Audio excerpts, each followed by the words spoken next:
What is going on, everybody? It's David Palmer and Leo King, and I got Astrolada with me today, and we're going to be talking about love, of course. How you doing today, Astrolada?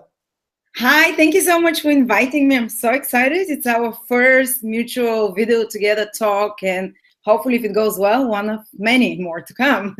I know we're finally able to talk and finally able to start really getting into the astrology, and I've always loved your astrology. I've been following you for a long time. You do so many great horoscopes. You're so good with the facts and the specifics and really passionate, and I love your passion.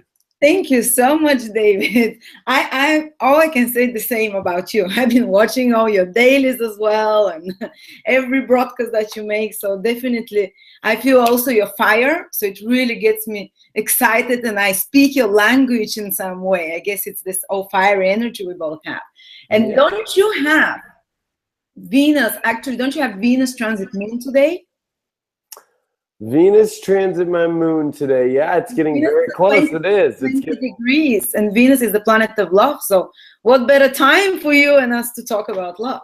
That is actually very true. I actually, it's funny. I followed the sun recently, right? Because the sun's at the end of Taurus, and it just went to Gemini today.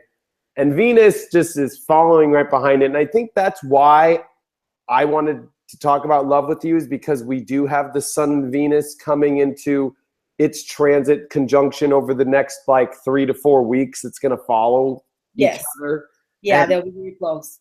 And it's going to be coming in the middle of a lot of craziness, which I think is going to make it more powerful than ever when it comes to relationships. Oh yeah. Yeah, well, maybe I can start with some more exactly about this conjunction, which is called actually superior conjunction of Venus and the Sun. I can give some ancient background about the meaning of that, and then probably you can dive into the aspect Venus will be making in the Sun, because you're really good at explaining aspects. And maybe if people will be interested to find out that Venus's cycle is around 19 months, and it's separated in two halves. The first half is like the growing moon, when the Venus makes the ulterior conjunction with the Sun. Basically, Venus is the Earth is next, like that. This is the Sun, this is Venus, and this is the Earth. And this is when Venus cycle starts, when Venus is closest to the Earth. And her energy for the next 9 months is very much sensual, is very much more earthy, is very much more focused on passions, on lust. And this started last August, when Venus made this first, as they call, inferior conjunction, when it's closest to the Earth. So its energy is much more lower vibration in a sense. It starts a new cycle, but it's much more brave, it's much more heart-driven. And for those 9 months, people start experimenting with Venus things, and Venus is love and relationships. People start tasting new ways of relating. They become also more impulsive in their feelings. They kind of feel and they act on their feelings, and they're more passionate as well. And the moment Venus makes the superior conjunction with the Sun, this is when Venus is on the other side of the Sun. So the Sun is between Earth and Venus. So Venus is furthest away from the Earth. So it's way more refined in its energy, because its rays are being filtered through the Sun, which is higher consciousness, which is divinity, as we call it.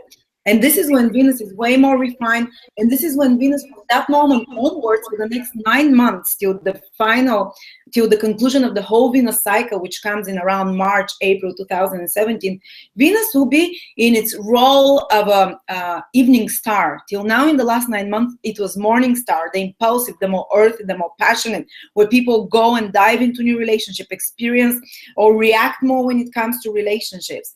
And according to ancient astrology, when Venus joins the Sun, like it's happening now in June, on the 6th of June, I think, from then on, Venus starts becoming evening stars.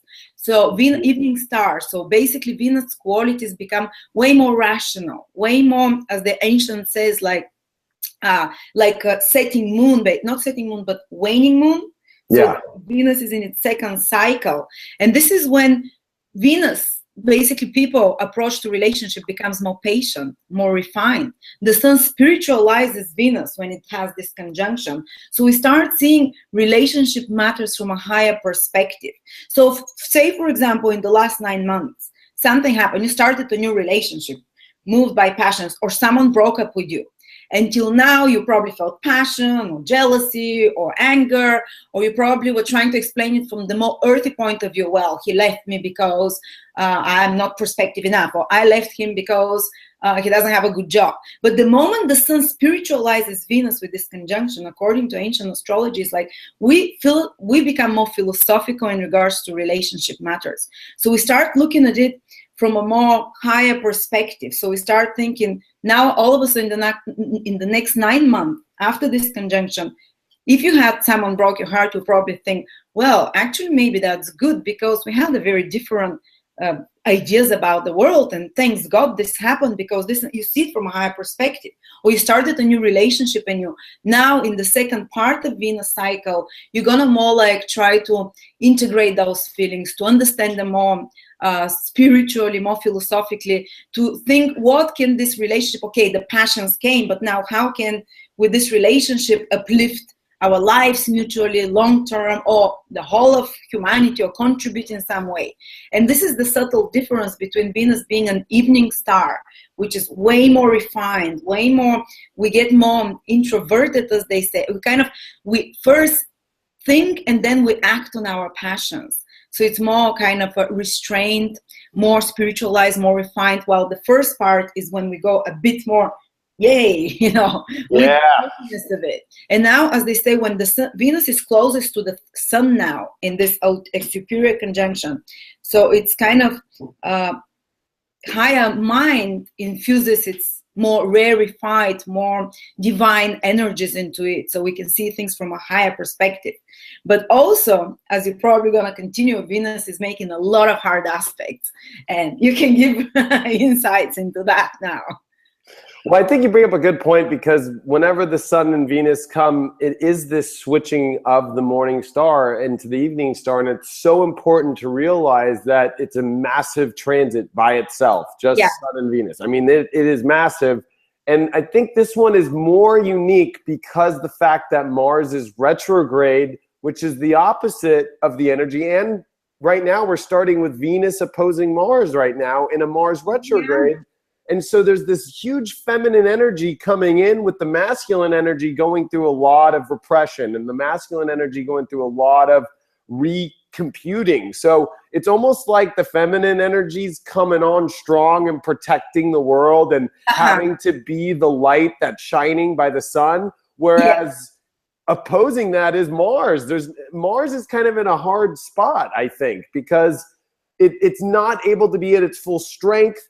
It's having to really go backwards, and it's having to go backwards in 2 signs, which I think makes it even more of a harder transit for Mars. And I think what's integrated, and it's going back to its natural home, or Scorpio, where it's got to cut away all these deeper, darker, shades of things that our drive and our ambitions and our wants and our needs and our ego desires have been kind of, Saturn passed through this space over the last couple of years. So Mars is almost like cutting away this karmic, the trauma Saturn created. Exactly. I always say Mars is the knife cutting away the fat of all that. That's how we see it. And Scorpio is the sign where we keep our traumas anyway. And our traumas that actually can block our intimacy and sexual closeness with another person. If someone hurt you, and this is where Scorpio keeps that energy, where you close. Scorpio is being able to allow yourself to be penetrated, not only physically, but emotionally, psychically. And when Scorpio is hurt somehow, the person closes because there is not this ability to trust so much and open yourself to sexually merge with another in a tantric divine union. And I think Mars will cut a lot of that darkness, and even with its retrograde, it might be painful, but when it starts moving direct, quite a few people might have resolved certain sexual blockages or intimacy blockages that they have. But the process will be almost like a painful chemical reaction of some sort. It's very true. And I think you're right about this sexual, and especially there's nothing more that stings than somebody closing the door on you. I think that's more of a sting when the girl or the guy, well, I'm into girls, so when the girl says no, I'm like, what? Oh my gosh. That's worse than, like them yelling at you after you had sex. Yeah. A bigger sting is when somebody's closed off and not willing to share everything with you. And this is a time where Venus wants that more pure, loving, feminine connection, but that ego part of ourself, that like really harsh desire aspect, is having to be redefined. So it's actually, I think, bringing more pure unions that are gonna be more where you're gonna have to like not let your ego side conflict your relationships anymore, because that I think has been something that we've been running into. Because if we went back to the last 9-month transit of Venus and the sun was when Venus retrograded through Virgo and Leo, and that had Saturn squaring it that whole time. So that was not easy. That was not an easy, fun Venus retrograde. That was not a good one. And it set the tone for actually 18 months ahead for the whole cycle of Venus. Right. And now the next one, that's June 4th, is in a new moon, which is a good thing. But this new moon squaring Jupiter, squaring Neptune, and opposing Saturn in Sagittarius. So it's like, are we about to come into the clown town or the circus? Because I mean, this thing is in Gemini, which is already for Venus a really exciting but not very deep sign. I mean, it's not. It's very light and easy and mental. And I think the opposition to Saturn and Sagittarius is learning to be more, research more, you know, explore more, maybe be a little bit more wiser, maybe not put too much on your plate. Yeah, philosophical things and how to put barriers. But I think people will understand their relationship more through the mercurial qualities of Gemini. They'll communicate about it. Maybe the next 9 months will be very good for people to talk through their feelings, to read. I believe that a lot of articles and great advice about relationships will come, which is written and spoken through the Gemini and through media as well, that people can come across that can help us sort out relationship issues. But a lot of those issues will be coming to the surface because of this grand square. Yeah, they will. And I think because the nodes are squaring it too, with their, which are in Pisces and in Virgo, it's like reality check time with Jupiter there opposing Neptune. Like delusional relationships aren't going to work out anymore. No. Definitely. There's this kind of people who let the fantasy of like, this is my twin flame. And then you're like 2 weeks later looking over like, what did I do? I think that that's going to come with Gemini's raw truth of like, hey, look at the facts. Like, exactly. You know, like this is not exciting, fun, or youthful. And I think Venus in Gemini needs to feel light. It needs to feel you know, youthful and exciting, and Saturn and Sagittarius can kind of feel like the old man shoulding you, you know, like you shouldn't do this and you should do that. And I think we have to face that part of ourself that says, I shouldn't be in this relationship. Well, maybe you need to rethink your own beliefs. And I think that people need to like also relook their delusions, because that's, I think, a hard aspect. Saturn is squaring Neptune, which is in really weird, mutable signs. And with that square alone and Venus and a new moon aspecting that is the hard thing. The boundaries of Saturn and the structure and the physical manifestation of things is not very stable right now. It's almost like... No, it's very funny what you said, because in the past few months, I've been getting so many emails, people ask me about their soulmates. Usually people ask, is this relationship good? But like everyone is going crazy about soulmates. And now this square, that grand square with Venus and Saturn and Neptune and Jupiter, I think those illusions will burst, and the bubble will burst basically for many people that, you know, dream that every second person is their soulmate, exactly what you said. And what I've been observing is that the Saturn opposition with square with Jupiter and Neptune, you know, people have these flighty ideas, and very quickly the bubble is burst in the last few months. And now even more so in regards to relationship, when Venus initiates this new cycle, and the energy of this new cycle will stay with us for 9 months. So we're gonna have a way more realistic, or kind of cut off a lot of illusions, a lot of big expectations, or incorrect expectations, or delusional, self-delusional. And I think that Saturn is also, I don't like to say punishing, but Saturn is, as you said, reality check. Saturn wants to return you back to Earth. And if it wasn't for the Saturn, if it was just Venus, Jupiter, and Neptune, I was going to say people will go in so many confusing and deluding relationships. But because of Saturn there, quickly they will realize what's happening. There will be quickly a reality check when it comes to relationship, an escalation of events there. You're right about that bubble bursting and people's like fast realities turning out not the way they thought they were. I mean, I've been experiencing that. I've been hearing that from my clients too. And then you can just see that in the world, like in every part of the way, even with like projects, because Venus also is more than a relationship. It's a project aspect. It's a creation aspect. It's a physical aspect. It's almost like it seems really exciting and good. And then it's just like, oh no, that didn't like work out, you know? And it's like, oh man. So it's like everything's coming so fast. And that's the thing, a mutable grand cross, right? And I mean, literally this grand so changeable. Yeah.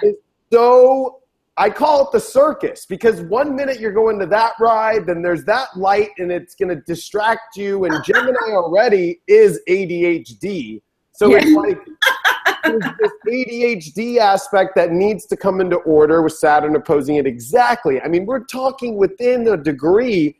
And then the square to Jupiter in Virgo, which is where the North Node is. And that's really where I think the power is, you know, that having this like, this North Node Jupiter is saying, get your life in order, get straight, be realistic, see things clearly. Because if you get lost in the Pisces realm with Neptune, Chiron, and the South Node, that's like the dump truck area. That's like drugs and delusions and people losing themselves. And I think that that's what this is about, is Gemini actually kind of has a hard time with Pisces, because it's like the computer turning off, or it's like, you know, you losing your mind. It's actually psychosis, you know, some dreamy reality.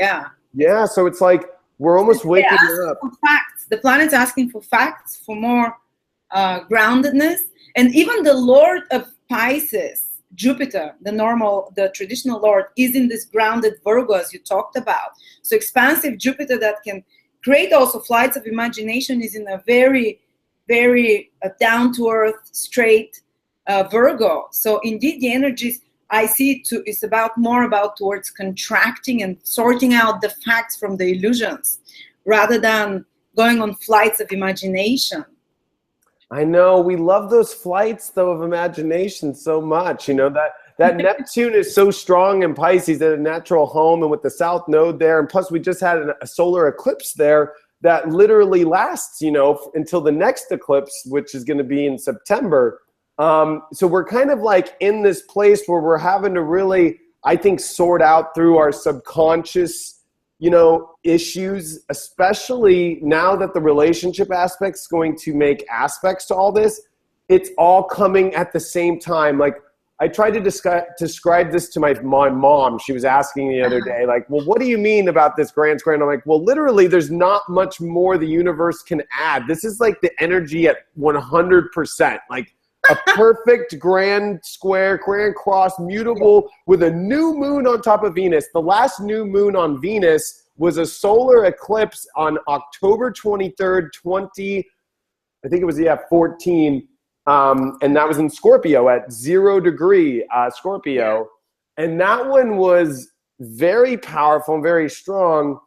But if you look at the astrology with the Pluto-Uranus square we had from 2012 up until even this year, we just have not been in very easy waters. And how I know it's been a roller coaster for a few years. It's been very hard. And in May and June of 2012, when Pluto and Uranus started to come into its first square, was ironically enough when the last time that the Sun and Venus met in Gemini, but Venus was retrograde in Gemini and did the eclipse, the Venus eclipse of the Sun.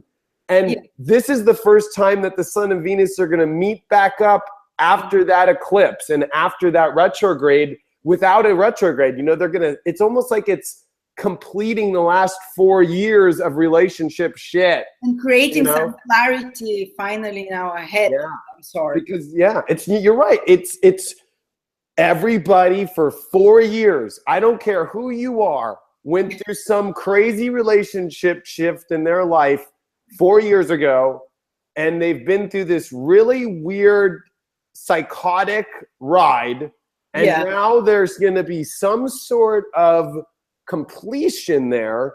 But and it's the completing phase of Venus as well, so something clearing path. But I think it's not going to be just now in June. I think it's going to continue for the next, till Venus starts its new cycle, till next March, I think, approximately. So that's going to be the final concluding stage. But I think so many things will change in relationships overall, and actually even female rights, and because Venus rules females and women overall, and their position in the world, there will be, I believe, some escalation of female issues around women, world issues, but we're talking about love here overall. And I think, and in Vedic astrology, in ancient astrology, they say when there are planets on a cross like that, they say this is the cross of matter. So there is proper manifestation on the material level when planets are in angles from each other. So they call it like spinning of the wheel of fortune. And I'm very much, it's going to be about relationships, the spinning of the wheel, but this is a square wheel. And when it spins, you kind of, it's kind of like a race.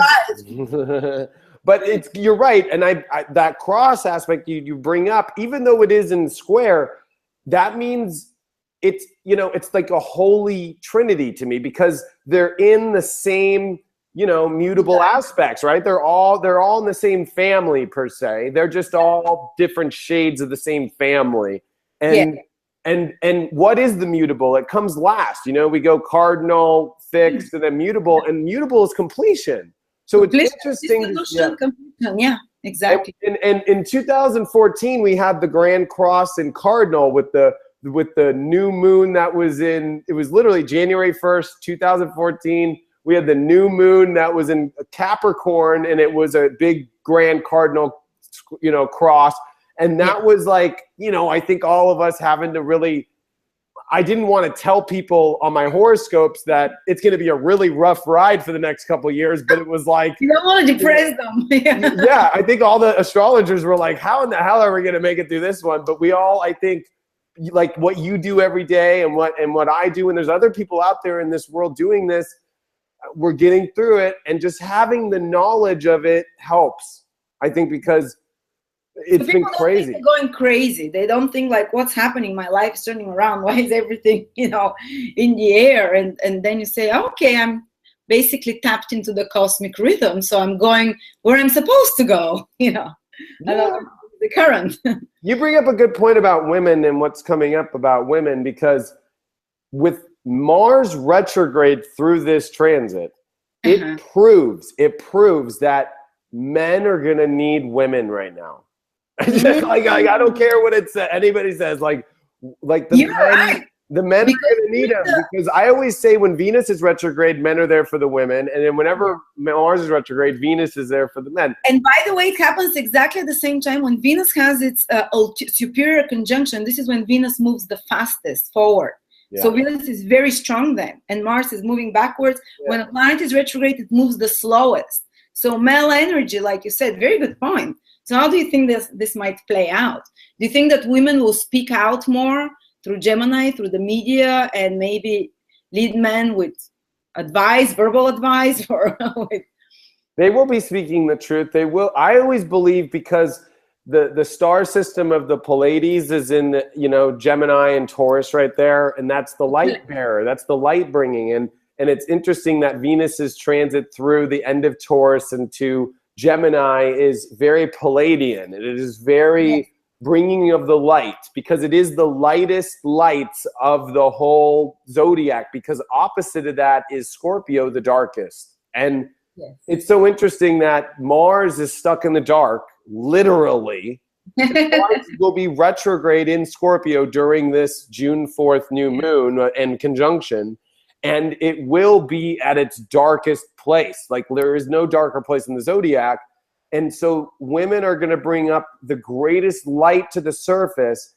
And I think masculine issues are going to have to really be exposed to their darkest crap in their own deeper ways. And all of us have male and female. So we all have to kind of, in our own way, our grace in our sight and our, It's our, you know what it is? It's our sexual wants and needs needing to be reprogrammed to more align with a lighter, more positive, more Venusian affection, love, compassion, and especially Venus being with the sun, being spiritualized, this more feminine approach for the next 9 months will be definitely the leading one, the more philosophical, spiritual, of love, of higher love for everyone, while the Mars energy definitely will take to the surface a lot of secrets, by the way, in June and July. I'm expecting a lot of this things to start. And it's going to be breakup city. Because you know what it is it literally is Mars retrograde in Scorpio bringing out like, I might love this person, right? Like Libra's love. And Libra has gone through a lot, right? It had, you know, Saturn through Libra years ago. It had Mars retrograde. The last retrograde was in Libra. So Libra, I always look at planets when they have big retrogrades, like as they're being worked on, like as if they're like some factory. Well, the Libra factory has Jupiter coming in this summer finally. So the good news is like Libra and relationships is finally going to start being fixed.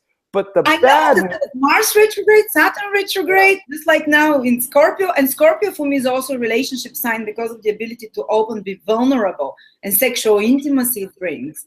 And both those two signs were trashed over the last few years by both Saturn and Mars, the baddies as they call. But it definitely brought a lot of realizations to us. And now Jupiter is coming to ennoble, to bring light. For me, Jupiter is bringer of divine knowledge, bringer of inspiration, bringer of opportunities. And that's... And if you combine that with Leo, which Leo finally finished that transit of Jupiter last year, right? So love is like ready, like love's primed. It had the Venus retrograde, it had Mars retrograde, and there's no major planets coming into retrograde into Leo for a long time. Uranus will be the next one. And I think that actually Jupiter might come back again before Uranus. Before that, Right. So the truth is that love is ready. The problem here is Libra has to wait one more fucking year of Jupiter to go through it and then retrograde and then get out, right? And then Libra can say it's mature, right? It's mature, correct. Scorpio, on the other hand, is got to go through Mars, and then it's got to go through Jupiter. So this kind of relationship, sexual thing. There's a lot of couples and there's a lot of single people who are literally going through, okay, the relationship's good, but the sex is bad. Or, oh my God, the sex is great, but the relationship's bad. You know what I mean? And then it's like, and then there's like, it's like, I want love. Love is sitting, poor Leo is sitting there going like, well, what's going to happen? It's been having Saturn and Scorpio square it. It's been having, you know, now Mars squaring it. So it's had a lot of like, it's like a kingdom that's a love kingdom that's not doing too hot. You know, it's kind of like, it's great inside the walls, but outside of it, it's being attacked. And I think and I think the universe did this on purpose because of Pluto-Uranus square. I think we all had to radically wake up. And I think Pluto-Uranus was just the big radical wake up. It was like reinvention of yourself, opening up the deepest of all of your, you know, Akashic records and spiritual stuff. And then Capricorn, it's like changing your whole restructuring.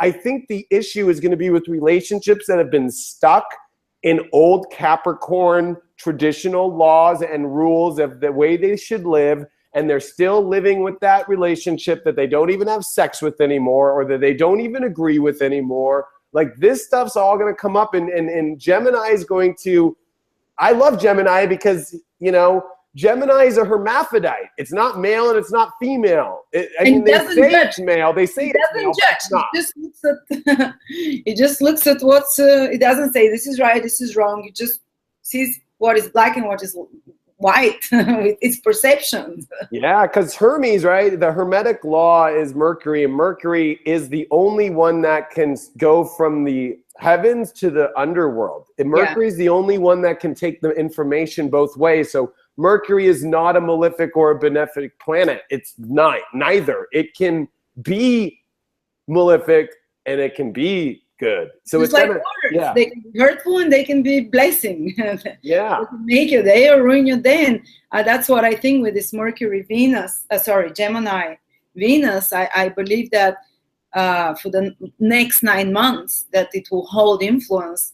This is exactly what we're going to happen. We're going to take the experiences from the past, the good and the bad, reevaluating, because Gemini is a sign of, it evaluates with the mind and make our conclusions. It does. And I think, like, you're right, the next 9 months, and with Jupiter being in Libra and having to retrograde and go through there, and plus the eclipses are done in Libra finally, and Aries, which is kind of, you know, ego, relationship stuff, and the eclipses are done in Scorpio. It's all moved into this Virgo, and it's coming into Leo. We're actually going to have a lunar eclipse in Leo this year, which is going to be kind of interesting. We have 3 eclipses happening this summer, which is very rare to have 3, you know. And I think that's like the last cleansing of love as well, isn't it? Yeah, there's going to be some weird Leo stuff coming with the lunar eclipse. It's on my moon and on your ascendant. I know it is. It is coming. What's going to happen? but you know, I think to answer people's question about love, if I were to put this as a whole, we're definitely not near the full completion. I think that this is a good sign that we're moving to like better waters and a better completion. I think the last 4 years are going to kind of have some sort of completion, but we're entering a new phase that's going to be rather new to us, new experiences. And I think there's a forcing from the universe, because I always look at a grand square as a forcing. Like the universe is saying, sorry, you gotta do this. Like it pushes you, you know, like, you know, it's like you have to get up off the couch and do it. Like you're out of money, you have to go. You know, it's like, oh shit, I gotta do it. So it's like when it comes to relationships, we have to all change. No matter if we're in the best one, no matter if we think we are, whether we're single, we all have to change completely and reevaluate how we are in relationships, which ones we want, and those masculine desires are going to be and raw passions. We're going to face it head on, almost like we're all going to go into a dark room naked and look at ourselves and, like, you know, kind of like, you know, have it out and be like, you know, what is it here? Like, what's going on here? You know, like, and I think that's going to be interesting. And I think with it being in Gemini, this, like you said, and I believe this wholeheartedly about Gemini. Gemini is not a masculine or feminine sign to me. I mean, they say it's masculine, of course, but it to me it's a hermaphrodite.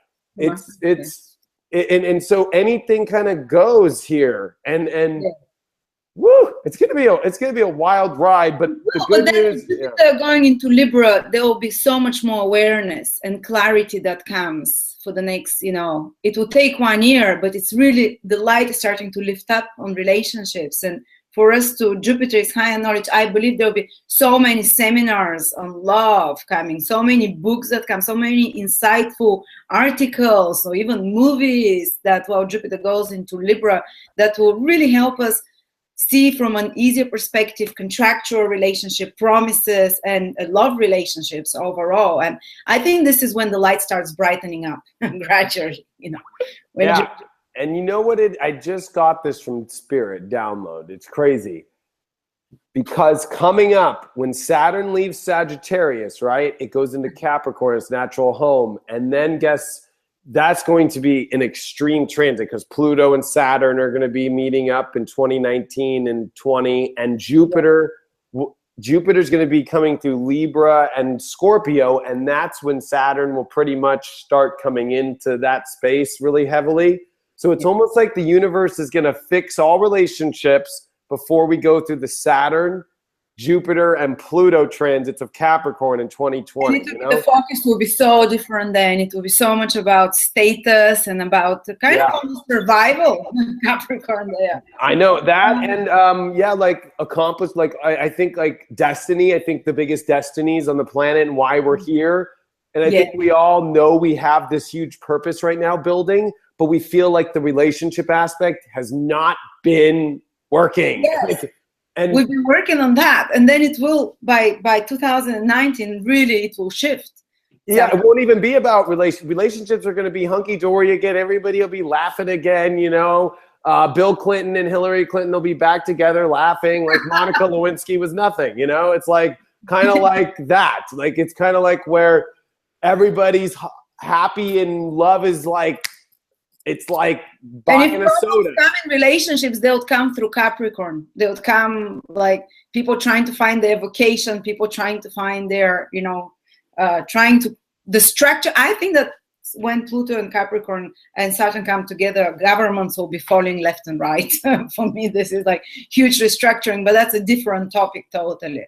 It is a different topic, but I think it's a good one to bring up with love, is that these next couple years are really about, and especially Saturn and Sagittarius, is just about being more open, learning more, exploring these new realms. And I think that the definition of what we call a relationship and what we call love is having to change. You know, I think it is changing. It is transforming.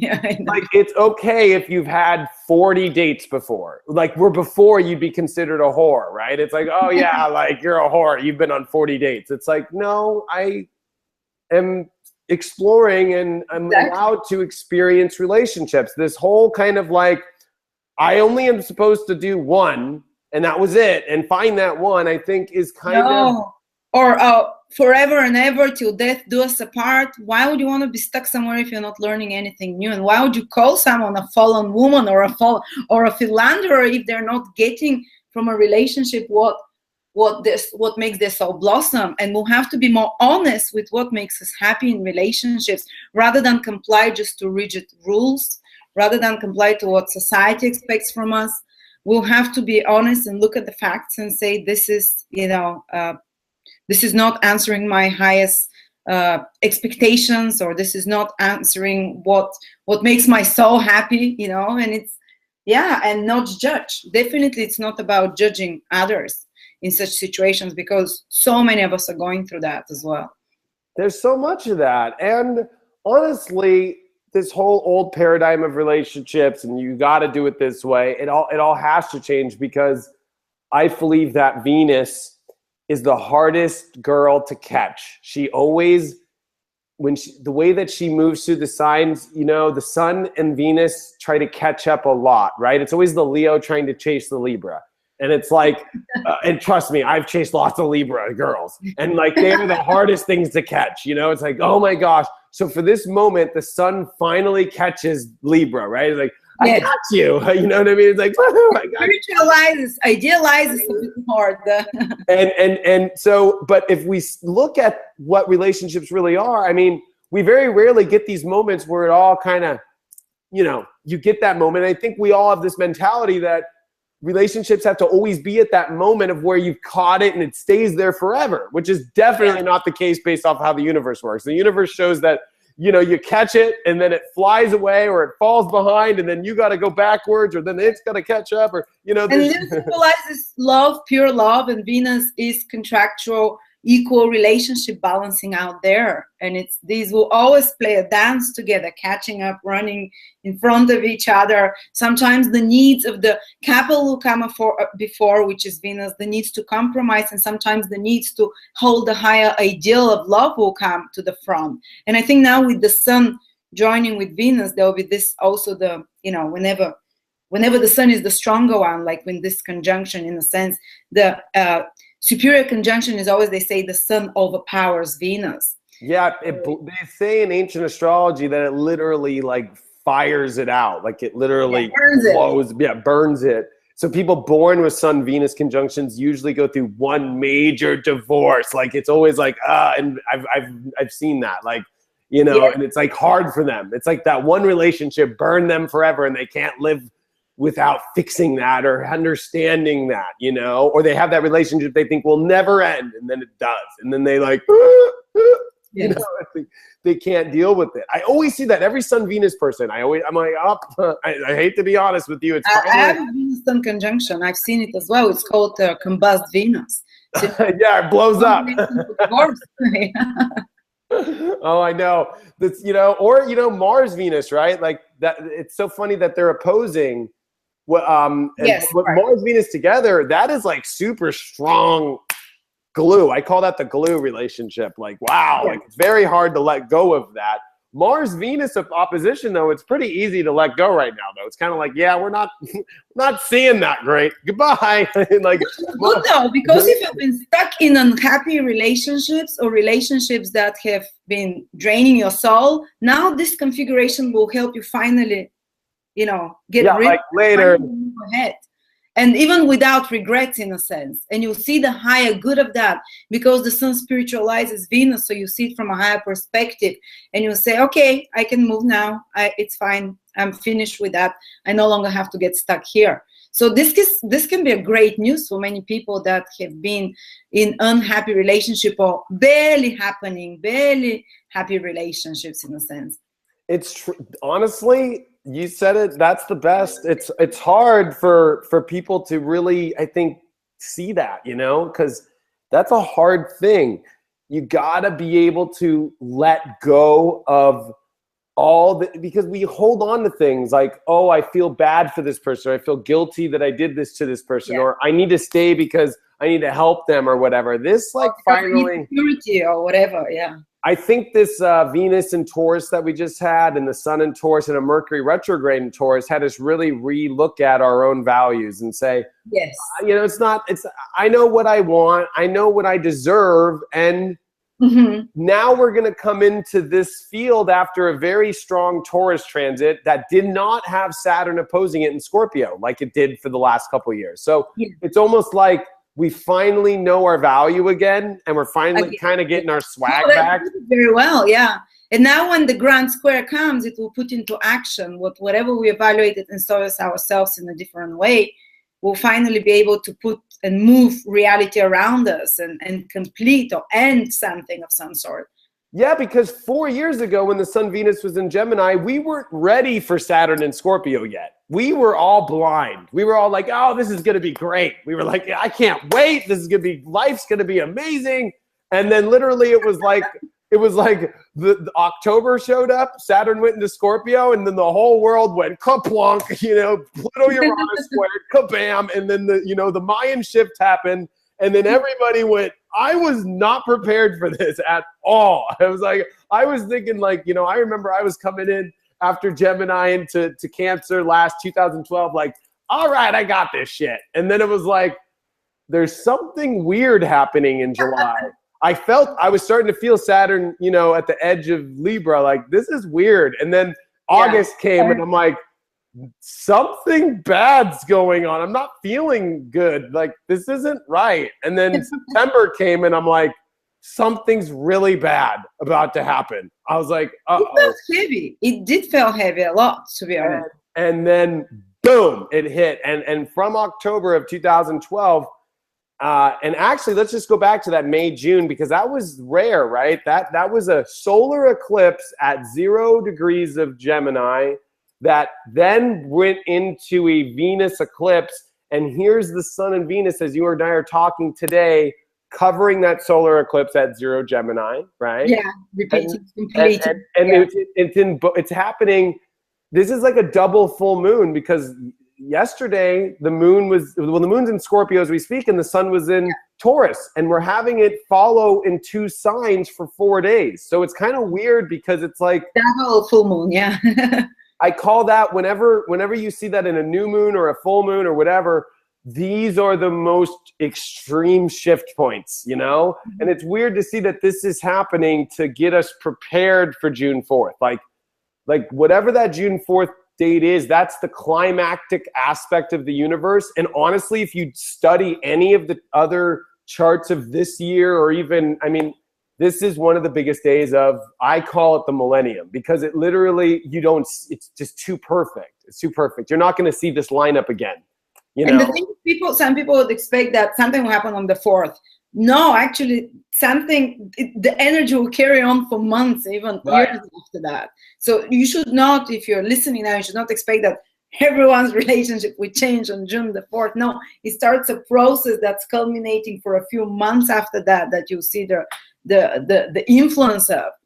Yeah, and you'll see the completion almost of things that have been going on for so long. And at that point, you've reached a place of where you're reflecting now going, I'm ready to take this new corner in my life, just in my consciousness. It's just a shift in consciousness and a whole new level, a whole new feeling, a whole new excitement, really. And it's going to really, I think, show people that 4 years of work has come to, I don't want to say full completion, because I don't think we're out of this school. Yeah, but you're seeing the end of the tunnel, and you're starting to see the picture of what the final result will be. But the wheel of fortune is spinning towards, for me, that's how I see ground crosses, and especially in mutable sign, it's about completing again, as we said, and it's about dissolving some of the past and moving on to the next level. It is, and we're getting to the end of Uranus and Aries, which I think is going to help over the next 2 years. If you actually start to do the math, the next 2 years show us not only Jupiter and Libra and Scorpio, but the completion of, Jupiter and in these two signs, but Uranus leaving Aries, and there's going to be a lot of energy of things completing of this kind of relationship weirdness. I think that we are getting very close to finally figuring it out. This is going to be a nice new light to show you, aha, I can do this. And maybe I didn't think I could be in this kind of relationship, and now I'm going to be, Exactly. And it's going to surprise you. I think Jupiter squares, they can become either over boisterous or under boisterous, right? Like Jupiter square the sun is always like too much or too little. And I think that there's this moment for you to kind of really go, I really do need to grow more now. And it's kind of like a forced growing, but there is extreme benefits of a Jupiter square. Like the fact that Jupiter is squaring all the planets, even though Jupiter is stressed, and even though Jupiter is in its sign of detriment, technically, yes. I mean, it literally is still going to say, because Saturn is in Sagittarius, which is in the rulership of Jupiter's house. Yes. So they're both kind of, showing each other, hey, a million options on the table, but more important than that, you needing to explore things you haven't explored yet, and in different realities, and maybe in a cleaner environment that it's almost like we almost wanted to go run into the shithole. And I think that it's like we're realizing, like, why did we want to roll around in our shit like a pig? Being a pig is fun, but I think that we're all at a place where we're done with the pig experiment, and we're wanting to be a detox, a purification. Yeah, what animal would be really clean? Like a cat, right? That licks itself constantly. You know what I mean? Like, we're going from pig to cat. And I think it's ironic that this is the year of the monkey in Chinese and a fire monkey. And so when you mix that with this Gemini, and when you mix that with a Sagittarius, and actually it's funny, the monkey is the 9th animal in the Chinese zodiac. And it's a 9-year that we're in, technically, 2016. So it's again completions, everything. Yeah, there's so much completion happening right now. And a lot of this is, if you want to take this to the highest level, you know what this is? This is finally us reaching a conscious completion and understanding of the last 4 years of the 2012 cycle. Just period. I think that we all went into it, and we've been on the tour bus to the new age and not been allowed off the bus, and we have been anxious and stretched, and there's not been a lot of food, and people are farting, and it's like, oh my gosh, like, get me off this bus, please. This, I think, gives us a moment where they roll the windows up and they say, the bus pulls off the road and says, we're taking a break to take some air. And it's like, what? Finally? Are you kidding me? And even though it's not like it's going to be like Disneyland out there, I think it's at least a moment to say, wow, I kind of am starting to be used to this. I'm used to this new energetic vibration, which I don't think nobody got used to it. It took 4 years. I mean, this is not This is not something that you just like get used to in a day. I kept saying that through all my horoscopes in 2013 and 14. I'm like, if you think you're going to be used to Pluto-Uranus square, you're not. It's, I don't care who you are. Like, that is the hardest transit to live under as a human being. If you just study Pluto-Uranus transits, they always bring extreme hard stuff. And we finally have. But I call them quantum leap transits. Yes. Because they just, you really need to accelerate the speed in order to move, to turn one atom into another atom. So that's the same thing. It's quantum leap for me. And that's I call it the edge of the universe, and having to look down and go, and be at the edge the whole time. And you can't, it's like, you push to the edge of the universe, and then finally we're turning around and being like, that, okay, I'm off the side of the, I saw what I needed to see. Thanks, God. Okay.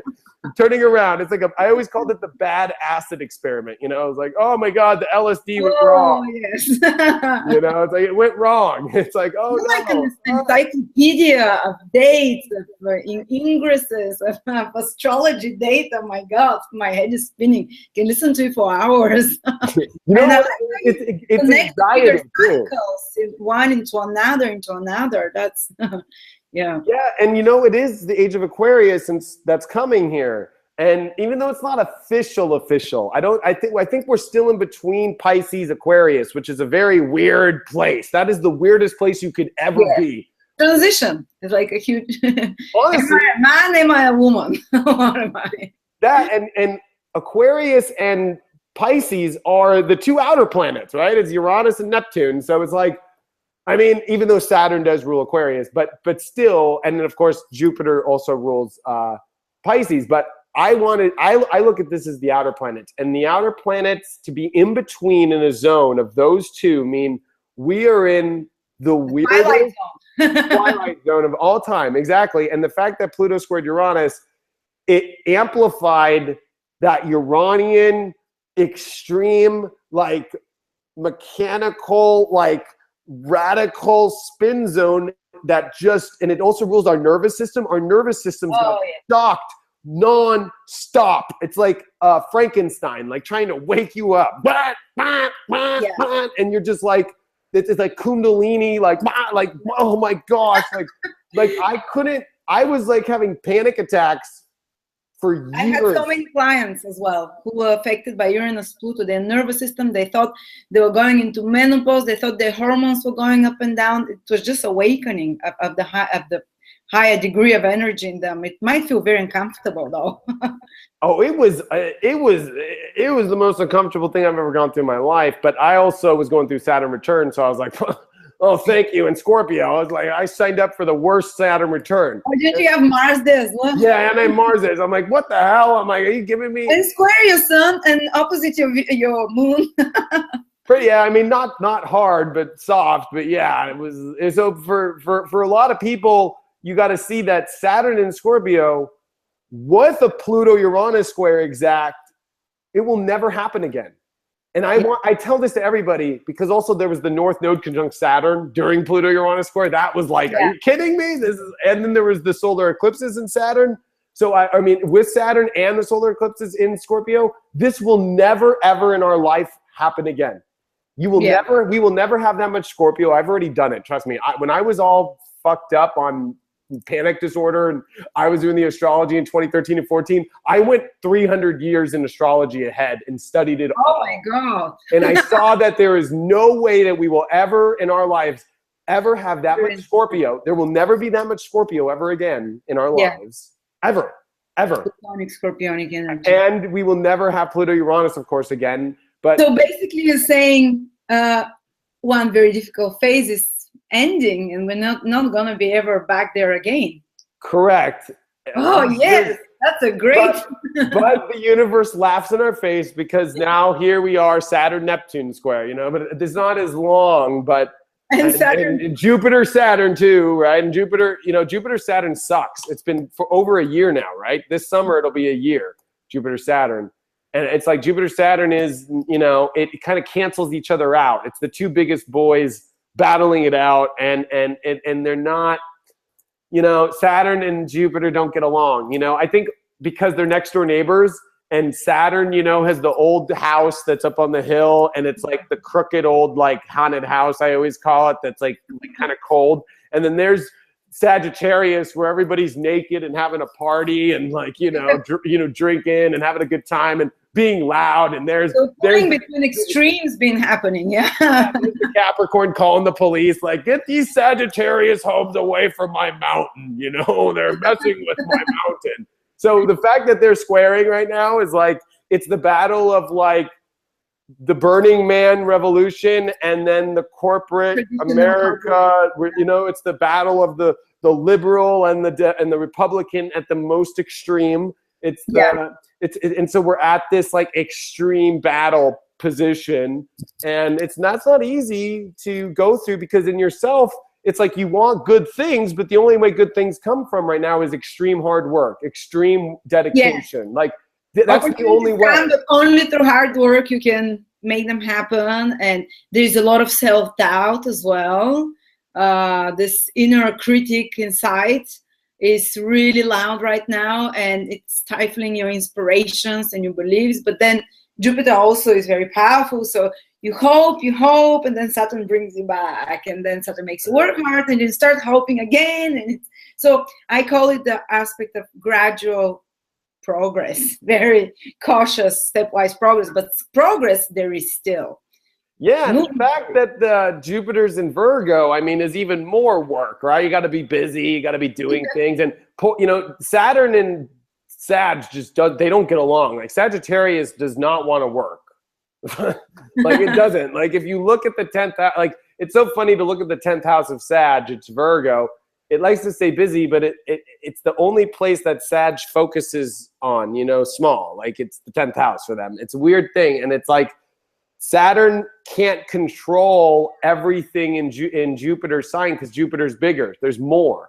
So Saturn hates it because he's like, oh my God, like I can't control all the kids in here and the naked people and the weirdos because Sagittarius rules like the foreign people. It rules like the people with their shirts off and running around like with sticks, and you know it rules. That's what it rules. It like Gemini rules the people in your town, the neighbor. It rules like the people who are freshly dressed and youthful and exciting. Familiar to you, yeah, the Beverly Hills like people. It does. It really does. Gemini energy always will be like sharp dressed, really cool. But Sag is like, I'm gonna wear my hair all funky today, and I'm gonna like, I don't really care if I didn't take a shower. It's okay. It's like what?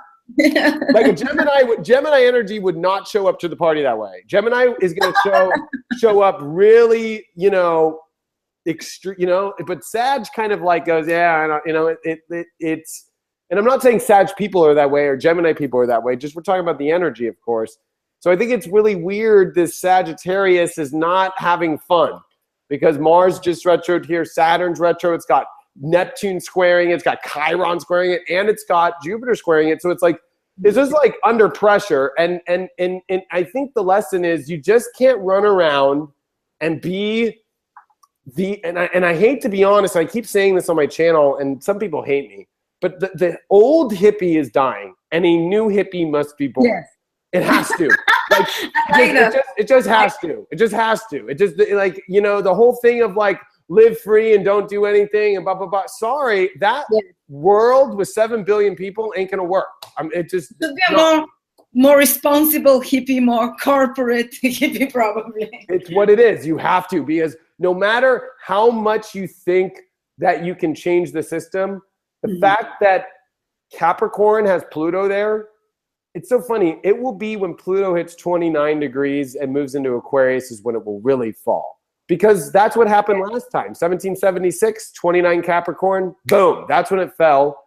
And Capricorn holds on till the end. The fact that Saturn and Jupiter are going to add that in 2020 and Pluto's not out of Capricorn till 2024, I'm sorry, hippies. If you really think that you're going to get that life and free love and nothing's going to, bad's going to, you know, all the corporations are going to fall, and that's not going to happen for another 8, you know, it's going to take a while. Like it's 8 years away. It's coming. Encourage them. 8 years. If you want to go sit in the woods for 8 years, call me. Like, I think you're going to get start prepping up for 2024. Well, I'm saying this because I have a lot of clients who are spiritual, but they have a hard time finding how to fit into this reality. So sometimes they might feel like they're other beings from other dimensions here and they feel uncomfortable. Or maybe like, and I'll see that in the chart. I'll be like, oh, you're an alien and you're from Andromeda or you're from here. You know, like there's a lot of that going on when Sagittarius comes up. It's kind of like Men in Black when all the aliens are downstairs and you walk in and they're all walking around. That's what's going on right now. Everybody's like, well, where the fuck does this all go? And it's like, how do I fit in on Earth? Like, I gotta be on Earth, and then like Men in Black are making sure you're like listening to the rules. That's Saturn and Sag. Like, all right, all you weirdos, you guys all need to figure out how to live on Earth. You know? Oh, you're describing it very, And that's the problem: is people are trying to get on Earth and push their agenda.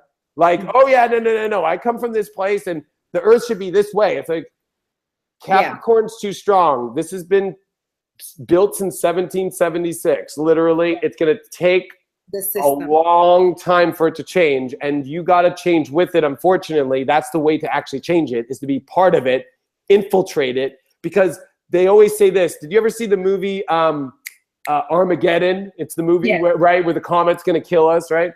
The only way to take something so big and destroy it is if you try to go from the outside, from the top, and explode the bomb, it won't change the trajectory. No, you have to go inside. You have to go inside the palm of the hand and explode it. The only way that's what Pluto is doing in Capricorn right now. It's drilling into the middle of Capricorn, the system. So, but as you said, Capricorn holds on, so we have to come to the final degree. We have to go to the final degree, and then how funny that people are trying to change it on the outside, and you got to be part of it. I think what's happening now, the generation are growing up, a certain generation, they're coming into power, and once they're in power, and when Pluto is at the final degree of Capricorn, this is when the really big structural change will start happening from within. It will. It will. Going in Aquarius, there will be new energies discovered. Will no longer. Basically, the last time Pluto was in Capricorn, you said it was the 18th century. It was 1760 through 1776, basically. Yes, and that's when Industrial Revolution, and that's what our society, the structure of our society, is built on corporate interests for the last 250 years. And when Pluto comes out of Capricorn, goes into Aquarius, there will be I think there will be a new source of energy that will be discovered and will become ubiquitous from after 2024. It's electricity. It's going to be, because electricity is Aquarius. People are so concerned about money falling. You know what's going to be the thing that falls is electricity.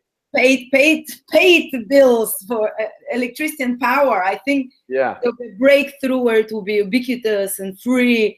Maybe the Tesla techniques, I don't know, where you could get electricity from the air or some other waveform of electricity. But that's what will fully disintegrate the old structures. And it's going to be the human and the computer combining, because that's the end game. That's where Pluto is. No more structures. You don't have to be in corporations. You don't have to be in offices. You can work from anywhere in the world. You're going to be able to just plug in, and it's going to be the computer. People don't want to hear this because Neptune and Uranus already went through Aquarius, and guess what we got? The iPhones, the internet, everything. Wait till Pluto comes in. That's the last straw. And the last straw. That's so interesting, huh? And the last straw is, and what is Aquarius? It's human. And people don't realize that the only way for the human to get out of this dimension, they think it's spiritually. It's actually the computer that is going to take us to a new reality. You reckon? Oh, I never thought of that. I already know that. I've already seen the future. I'm from the future. The only way for us to get out of this jail is creating. I mean, go look at a video game today. It's more real than life. Imagine 20 years from now, the technology, and when you combine that with the human brain, we will be able to open up every aspect of our brain. Do you think it's going to trigger the pineal gland with certain visual, with technology? And we're basically going to open up the portal with technology. Like people think it's going to be like this natural They think that they're going to go eat some bush outside and it's going to do it. No. No, but even the pyramids were energetic structures that will enhance. They didn't have the machines, metal ones, but they used them. They used and they did use machines. They did use technology. Like they did use gold. They did use that shit is going to be what does it. Like for sure. I know it in every part of my body. And I tell all my clients who have really hard aspects with technology, because you can see if they have big Uranus squares. There was a whole generation born with really bad Uranus aspects, like that were born in this 40s and all that stuff. Like they have a hard time integrating. Like 10 years from now, you're not gonna be able to walk in your house without talking to a computer. And you're like, right, my truck that I just got literally drives itself and it literally parks itself. So if you think in 20 years that you can run away into the woods and run away from technology and run into that, you're actually going the wrong way. Actually, spirituality will be enhanced and our connection to higher power through technology. But there should be a huge shift, because now technology is being used for other reasons. But I think the huge shift will come when Pluto goes into Aquarius, that people start directing science towards the uplifting of the spirit and the mind and healing the human rather than towards distraction or control. Exactly. And it's going to be technology that cleans the ocean, right? They've already shown these things that can clean the ocean. They just need to do it. Like we're going to have all these crazy robotic humanoid, things doing what we need to be done, and we have to join. And it's so funny because I believe in creator gods. Whoever created the human's about to create its own being. It's how the universe works. That's how the universe works. It's like, have you ever seen the little Russian things that, like life ourselves? We are creating our own. Yes, we are going to create our own universe. We are going to create our own species that goes into that universe. That's part of the evolutionary step, just like and that's being human in the certain same level as humans, and then they progress. And and the only way for the human to ascend is to create something to set in its place before it. The only way. That's how the universe works. I keep trying. It's like that's the only way. So it's like we got to create a human robot to replace this reality and live in this reality while we go peace out to another one. Yeah. Oh, I think it's going to take more than 20 years. I think it's going to be. Oh yeah, no, it's going to take. That's the start, though. That's the start. That's the. No. That's like the evolution takes. It's not.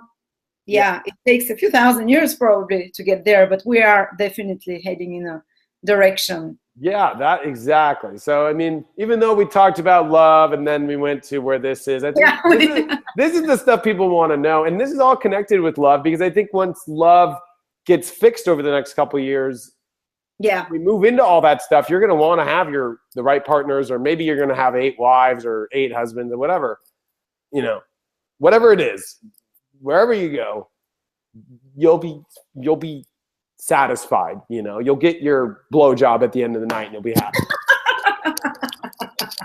I lost my earbuds when I did that. I was like, oh my God, it's like, the universe will be changing. There'll be humanoids everywhere. There'll be spaceships, but you'll be getting a good blowjob and relationships will be okay. It's like, gonna be fine, people. Trust me, you'll be good. I think that's a good way to kind of end it, though. Yes, on a positive note. Everyone gets their blowjob. So, what's going on with you? Just to share with all the viewers, like, what's up? Like, what's up in Astrolada world right now? What are you up to? I'm going on a Euro trip for a month and a half. I guess I'll be traveling around European countries. I'll be I keep working, I keep doing seminars, I keep doing courses, I'll be doing more and more webinars on the basic of astrology. So yeah, I'm going to start from the sun, the ascendant, to explain anyone who wants to learn astrology in depth. I'm going to go with people with that and then make specific themes like love or career. But I'm going on a new trip. I'm going on a new adventure. So I'll be making videos from around the world. So that's exciting.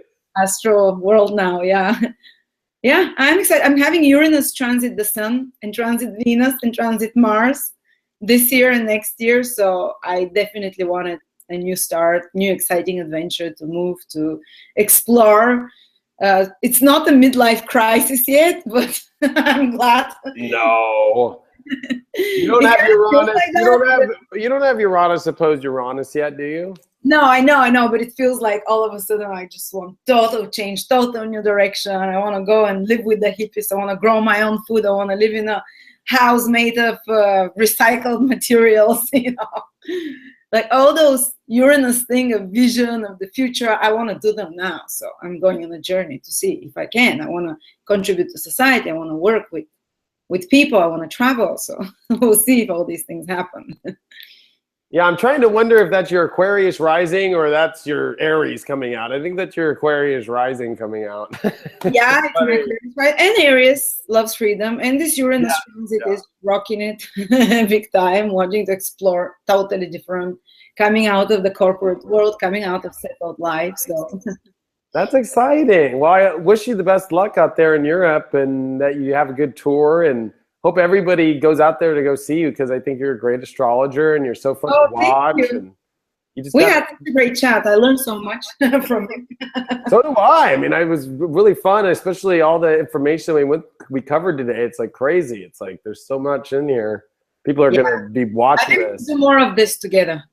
Yeah, we definitely got to, because I think it's so important right now, because these transits that are coming up and it's finally nice for me, I'll be honest, to talk to an astrologer who I could talk to and talk about, like when we were talking about, you know, like Libra and how it's not fully matured yet, and like all this stuff. Like people just don't get that in astrology. Like they don't do the math or see or figure it, and it's all math, you know. Astrology's hard. You got to be a mathematician, and you got to know the dates, and you got to know the times, and you got to know that you integrate long cycles. Many astrologers just look at one specific event. They'll talk just about the Sun conjunct Venus as a separate entity from the rest, but it's, as you said, it's part of a 4-year process that's closing, actually. And I didn't even think of that. I was like, damn it, why didn't I check it?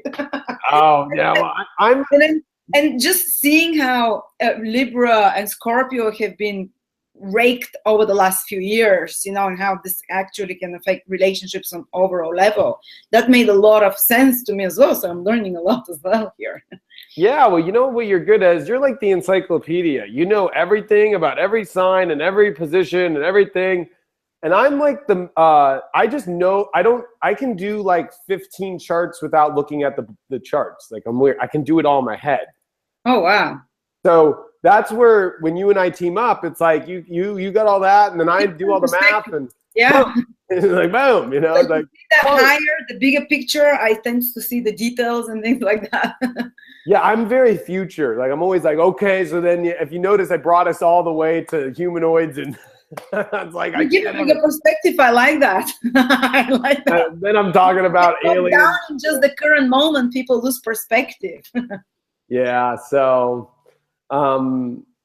It'll be an interesting summer. I mean, for me and what the Leo King's doing, I'm just still doing my app. People can watch the daily videos on my app, subscribe, daily horoscopes, your sun sign horoscopes. And then, of course, I do the weekly tarot, and then we do the daily notifications on your phone, you know, where you get the notifications. But I'm going to be... time for this. What? When do you get the time for all this? I don't know. I do 23 videos a week. I have a film studio. I shoot it on a green screen and film. And oh my God! Wow. I've been in TV for almost 10 years. I got on my first reality show in 2005. Oh, so it's like 2011. I mean, it's really? 11 years. So yeah, so I've been in TV for 11 years, and so I really. What is that reality show? I'm not even gonna. Well, I'll put it out there to people. Just type in parental control. Just that's all you got to type on Were YouTube. you the one being? Were you the naughty child or what? Just watch. Okay. And you guys are all gonna laugh. But anyway, so I've always been in TV and went on auditions and all that stuff. So I get how to like be the persona and talk like it's TV. So for me, I created an app to where I can make astrology like real TV and make it like a network and make it like you get your horoscopes and the daily energy meter. And, you know, like I really like made it television quality and built a studio and saved. I did 20. I'm like you. I did 2,500 readings in the last 3 years, and I saved all the money to buy the studio myself and buy the equipment myself and buy the $5,000 cameras and buy all that stuff without taking one loan, without asking for 0 donations. I have never asked for a donation once in my life. Like actually, that's not true. I did ask once, but I actually gave readings with the donation. But I've never I don't ask. I just. A king is proud. A king never asks for help. We don't. We're like, to us, like, I will never make a whatever you call it. What are those things when you ask for money, like a donations? No, what is those sites called? Like Kickstarter.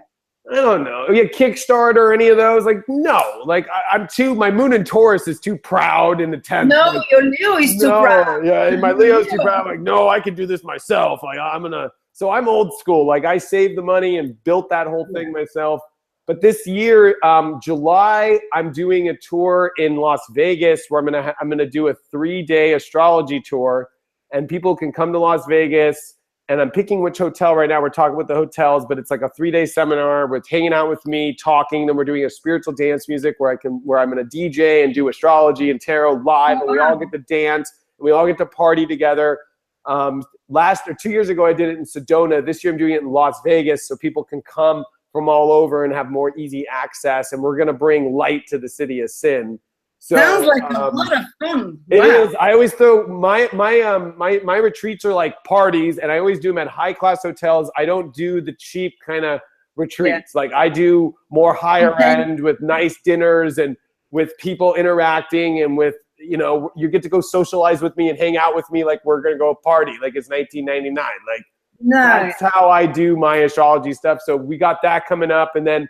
Right now, I'm selling a reality show in America about astrology right now, and I have literal networks. Wow. I'm literally in talks with networks right now and with production companies. So that's been 4 years running, and how ironic that, and it's in my 10th house, this Sun-Venus conjunction, and it's finally completing. I've been working on reality for the Leo King and astrology for 4 years, and I finally got it all right, and so that's what I'm doing, and then a book. I got a book coming out too. But other than that, just like you, still doing readings, gonna tour, same thing. Oh, it sounds so much more exciting. Clubs, partying, TV shows.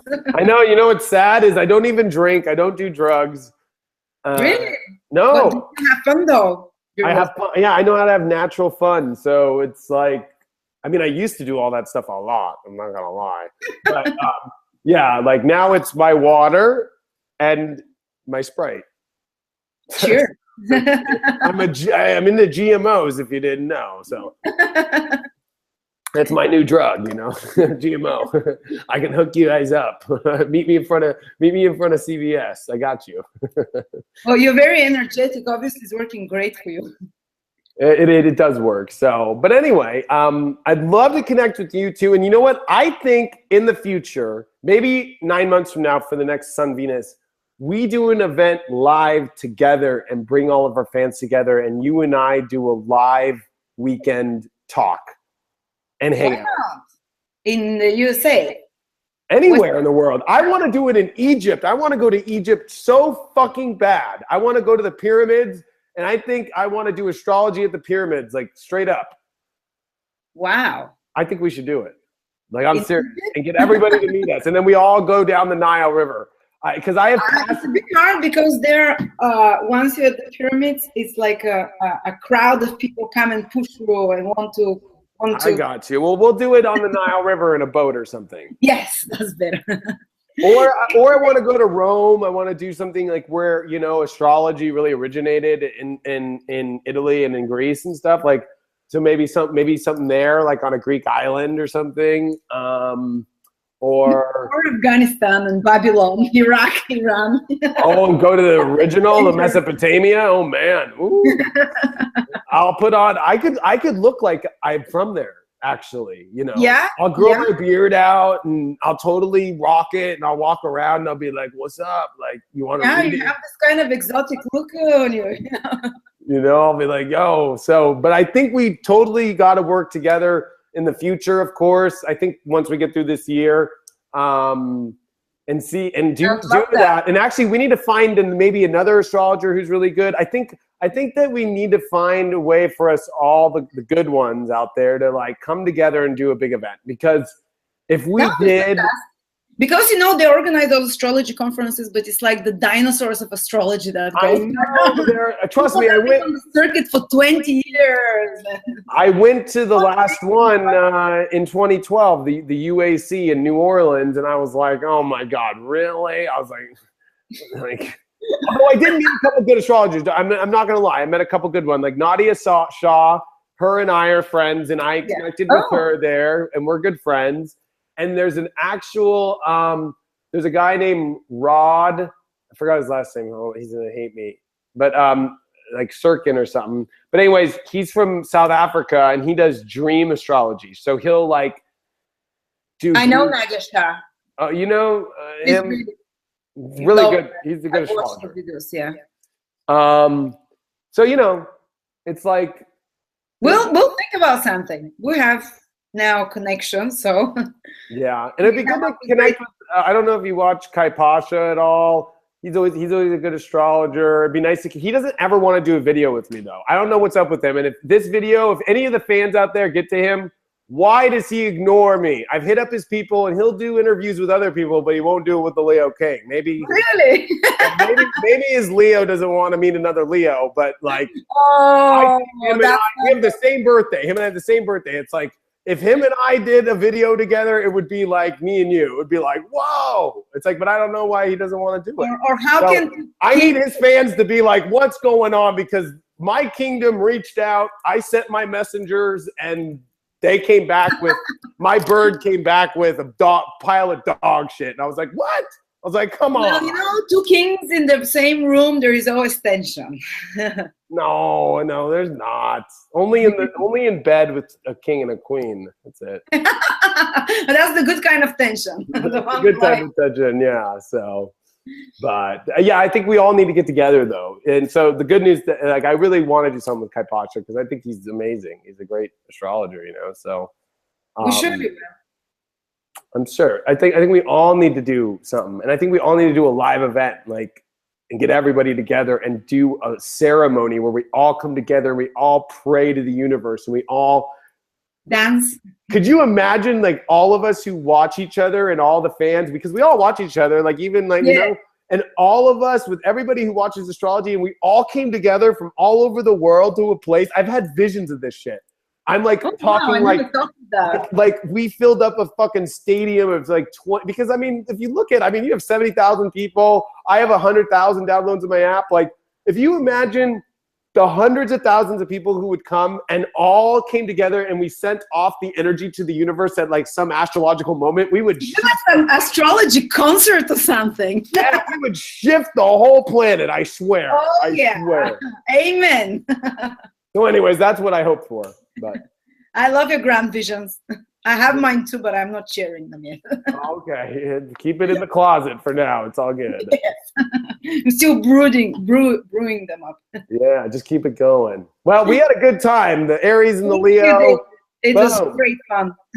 It was great fun. So I will talk to you later. How do people find you? Astrolada.com. All right, theleoking.com or theleokingapp.com if you want the app. So, boom, it was great to talk to you. I love you. I'm sending you the best, and we'll talk soon. Thank you so much as well. Bye. Bye.